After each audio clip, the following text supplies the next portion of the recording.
करु विचार विकार परिहरि तरन तारन सोय। कहें कबीर भगवंत भजु नर द्वितीया और न कोय। नमस्कार दोस्तों, मैं अविनाश दास रेशनल कबीर यूट्यूब चैनल में आप सबका हार्दिक स्वागत करता हूं। साथियों, यदि आप इस चैनल को सब्सक्राइब नहीं किए हैं तो सब्सक्राइब जरूर करें, शेयर करके अपने सभी ग्रुपों में सभी साथियों तक पहुंचाएं, बेल आइकन को प्रेस करें, ऑल नोटिफिकेशन ऑन करें ताकि हर नया अपडेट आप तक पहुंच सके। कमेंट जरूर लिखें दोस्तों और लाइक भी करें।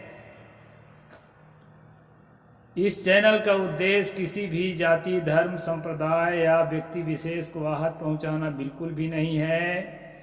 इस चैनल का उद्देश्य है दोस्तों पब्लिक में, जनता में वैज्ञानिक सोच, तर्कशीलता, बुद्धिजीविता को आगे बढ़ाना और देश को रेशनल बनाना, समझदार बनाना, विकासशील बनाना। तो साथियों, मैंने सतगुरु कबीर साहब की एक वाणी शुरू में रखी है, उसी पर थोड़ा सा विस्तार करूंगा। सतगुरु ने कहा, जो व्यक्ति विचार करता है, तर्क करता है, शोध करता है, अनुसंधान करता है और सत्य तक पहुंचने की कोशिश करता है, जब उसको कोशिश में सफलता मिलती है तो अपने अंदर के विकारों को वो समाप्त कर डालता है और निर्विकार हो जाता है, निर्भय हो जाता है। सतगुरु कहते हैं, ऐसी अवस्था में पहुंचा हुआ जो साधक है वो अपना उद्धार कर लेता है, दुखों से छूट जाता है। सारा दुख मनोविकारों से ही पैदा होते हैं, मनोविकारों से अलग कोई दुख नहीं होता। संसार तो दुख है ही, लेकिन उस दुख को अपने साथ मिलाता कौन है? मन में अगर विकार नहीं होगा तो संसार के दुख को, दुखद प्रक्रियाओं को और दुखद मनोदशाओं को एक्सेप्ट कौन करेगा? इसलिए जो है मनोविकार ही दुख को धारण करता है जीवन में। सतगुरु कहते हैं, मनोविकारों को जीता हुआ व्यक्ति अपना उद्धार करता है, तरण हो जाता है और तारण भी हो जाता है, वही दूसरों का भी उद्धार करता है।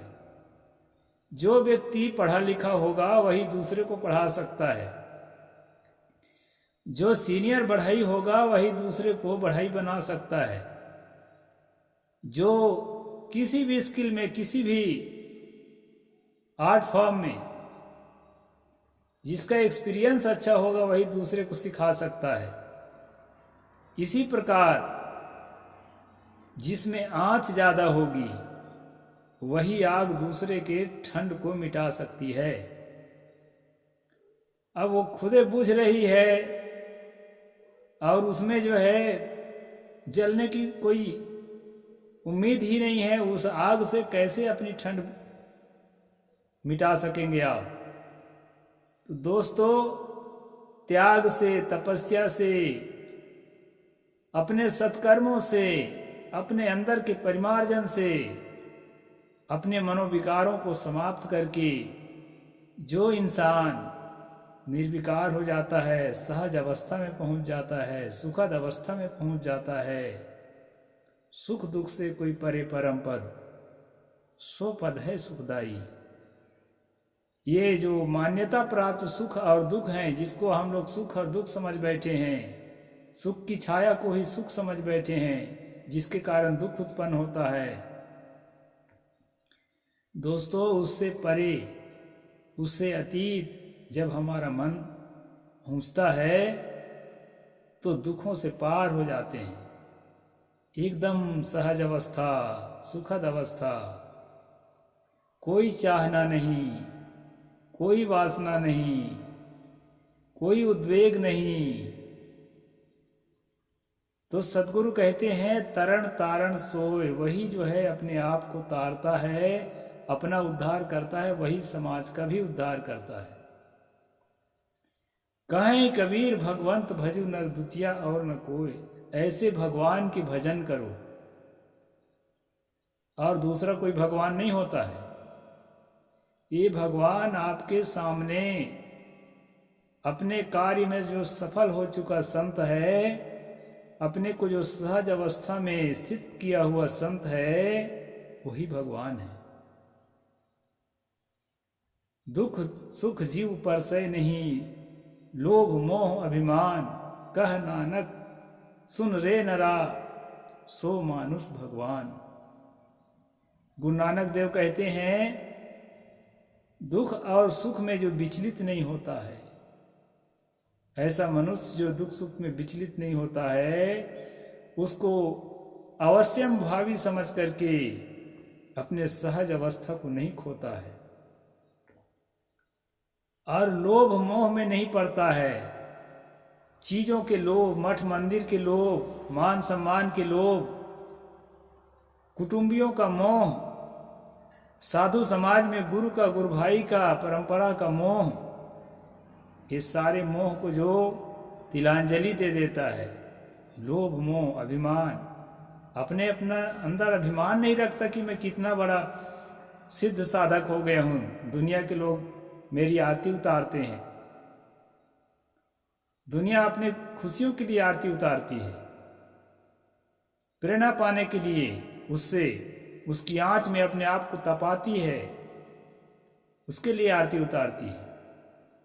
उस आरती उतारने में मुझे लाभ हो रहा है, ऐसा अगर सोचता है मैं इस योग हूं, वाह बहुत बड़ा हो गया, ये अगर भीतर से उदय होता है, तो गुरु नानक देव कहते हैं कि अभी वो भगवान नहीं हुआ है, जनता भी धोखे में है।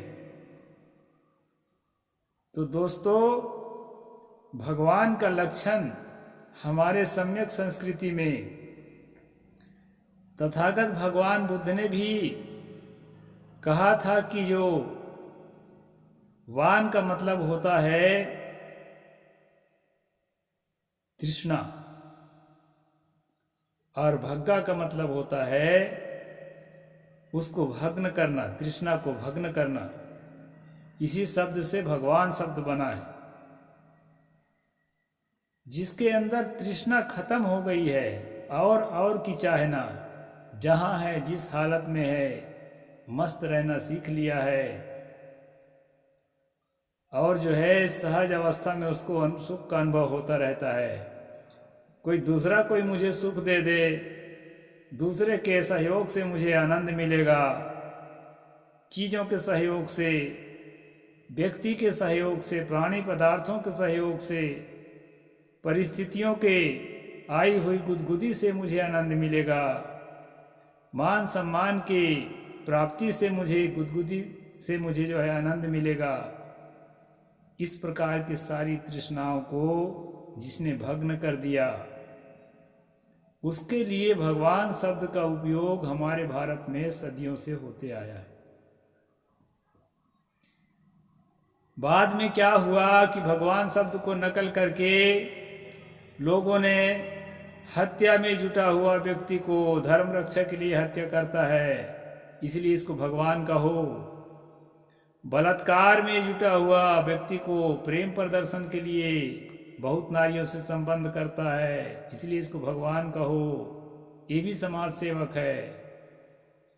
इस तरह से दोस्तों, हत्या, बलात्कार, छल, कपट, चोरी और तमाम अमर्यादित आचरणों में लिप्त लोगों को भगवान कहा गया, और भगवानों की जो है एक बाढ़ सी आ गई,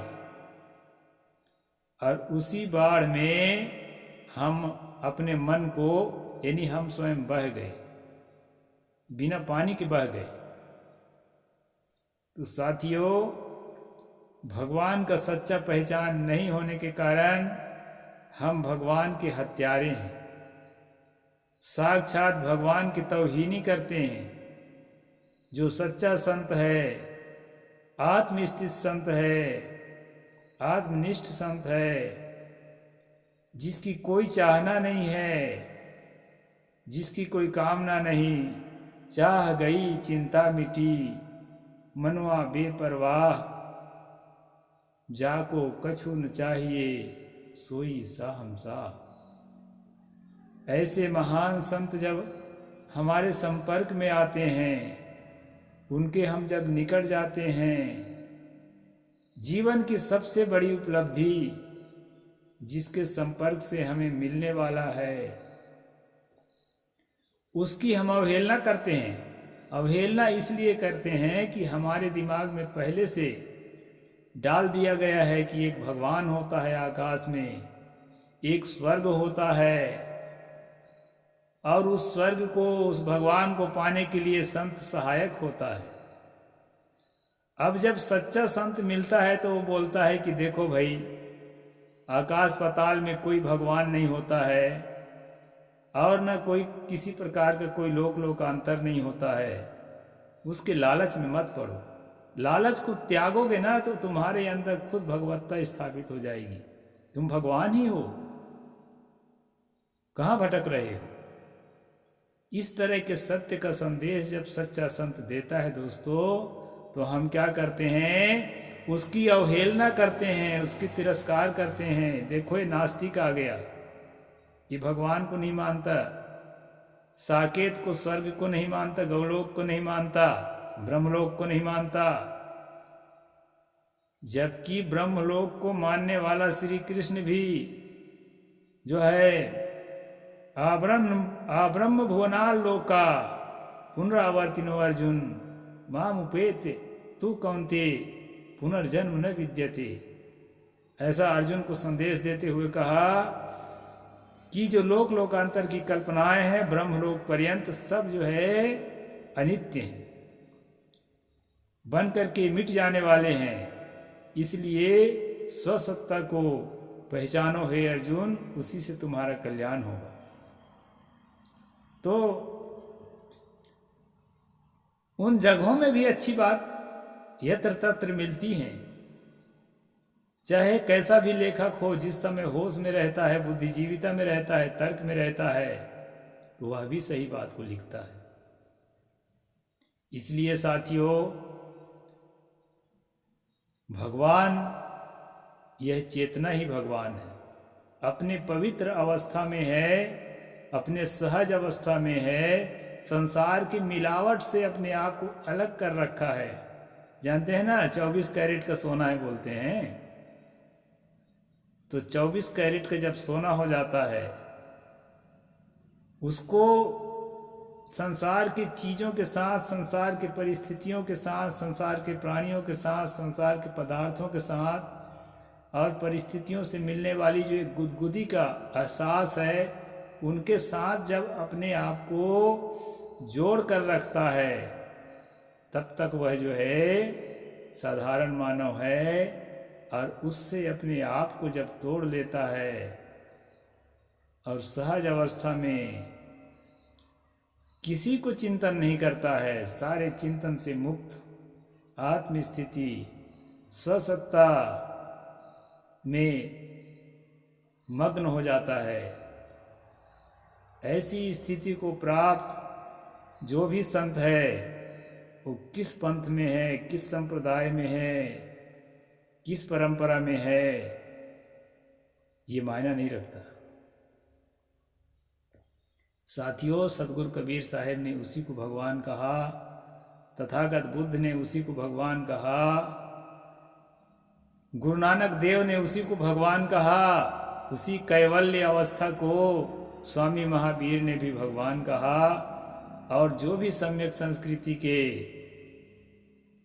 मानने वाले महानायक हुए हैं, उसी मनुष्य को भगवान कहा है। ऐसे मनुष्य के प्रति श्रद्धा रखना, भक्ति रखना, आस्था रखना, प्रेम रखना, यही सच्चा भक्ति है, सच्ची भक्ति है, सच्ची साधना है। और उसी के प्रेम से, जैसे आग के पास जाने से मैं शुरू में कहा था, उसके आँच से हमारी ठंडक मिटती है, हमें गर्माहट मिलती है, उसी प्रकार परम अवस्था में पहुंचा हुआ जो मानव है, जो संत है, उसके निकट पहुंचने से, उनके बातों को सुनने से, उनके जीवन के क्रियाकलापों से प्रेरणा लेकर के अपने जीवन में उतारने से हमारे जीवन में भी अच्छी भावनाएं आती हैं, पवित्र भावनाएं आती हैं। हम अपवित्रता से पवित्रता की ओर गतिमान होते हैं। यही साधना है। और इस साधना को छोड़कर तमाम तरह की साधनाएं, काल्पनिक साधनाएं, ऐसा देव होता है, ऐसा देवी होती है, ऐसे भूत प्रेत होते हैं, ऐसे मरी मसान होते हैं, ऐसे पत्रा पंचांग होता है, लगन मुहूर्त होता है, ऐसे तंत्र मंत्र होता है, ऐसे देवी देवता होते हैं, ऐसे भगवान होते हैं, ऐसे लोग होते हैं। इस तरह झांसे में हमें फंसाया जाता है। दोस्तों, उस झांसे से अपने आप को मुक्त करो और रेशनल कबीर यूट्यूब चैनल से जुड़ करके सच्चे साधक बनो। लोक लोकांतर की कल्पना दिमाग से हटा दो। देवी देवता भूत प्रेत अदृश्य शक्ति की कल्पना दिमाग से हटा दो। आप स्वयं अदृश्य शक्ति हैं, आपसे बड़ी कोई शक्ति नहीं है। और हर प्राणी, ये मैं नहीं कहता हूं कि जो सिद्ध अवस्था में है वही शक्ति है, हर प्राणी शक्ति है। अपने शक्ति को पहचाने और समझ समझ करके साधना करके अपने सुखों को सहेजें और दुखों को मिटाने की कला सीख करके, ज्ञान से ही दुख मिटता है, दुखों को मिटाने की कला सीख करके संतों से दुखों से पार होए और सहज अवस्था में रहें और उसी सुख को, उसी शांति को, उसी प्रेम को, उसी करुणा को समाज में भी प्रसारित करें। यही जो है सच्ची साधना है, सच्चा प्रेम है और सच्चा लोक कल्याण है। दोस्तों, तो साधना पर मेरे कम वीडियोज हैं। मेरे शिकायत रहती है कि साहेब जी आप साधना पर भी थोड़ा कुछ कहें। दोस्तों, अपनी समझ के अनुसार, अपनी जैसा अनुभव है उसके आधार पर साधना पर भी मैंने कुछ विचार रखा। बोलिए संत सम्राट सदगुरु कबीर साहेब की जय।